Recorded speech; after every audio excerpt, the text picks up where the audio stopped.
ಡಾ. ಅಮೃತ ಸೋಮೇಶ್ವರ. ಕವಿ ಪರಿಚಯ ಮತ್ತು ಜೀವನ ಚರಿತ್ರೆ.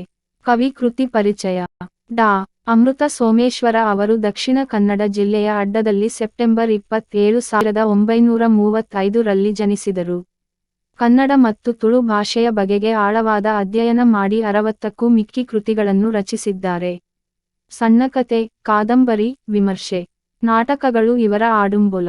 ಉಪ್ಪುಗಾಳಿ, ಹೃದಯ ವಚನಗಳು, ತಂಬಿಲ, ರಂಗಿತ ಇತ್ಯಾದಿ ಕವನ ಸಂಕಲನಗಳನ್ನು ರಚಿಸಿದ್ದಾರೆ. ಪ್ರಸಿದ್ಧ ಜಾನಪದ ವಿದ್ವಾಂಸರಾದ ಶ್ರೀಯುತರು ಫಿನ್ಲ್ಯಾಂಡ್ ಮಹಾಕಾವ್ಯ ಕಲೆವಾಲವನ್ನು ತುಳುವಿಗೆ ಅನುವಾದಿಸಿದ್ದಾರೆ.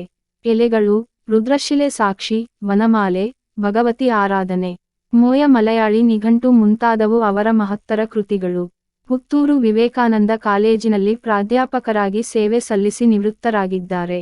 ಕರ್ನಾಟಕ ಸಾಹಿತ್ಯ ಅಕಾಡೆಮಿ ಹಾಗೂ ತುಳು ಸಾಹಿತ್ಯ ಅಕಾಡೆಮಿಗಳ ಗೌರವ ಪ್ರಶಸ್ತಿಗಳಿಗೆ ಭಾಜನರಾದ ಶ್ರೀಯುತರಿಗೆ ಕರ್ನಾಟಕ ರಾಜ್ಯೋತ್ಸವ ಪ್ರಶಸ್ತಿಯೂ ಲಭಿಸಿದೆ.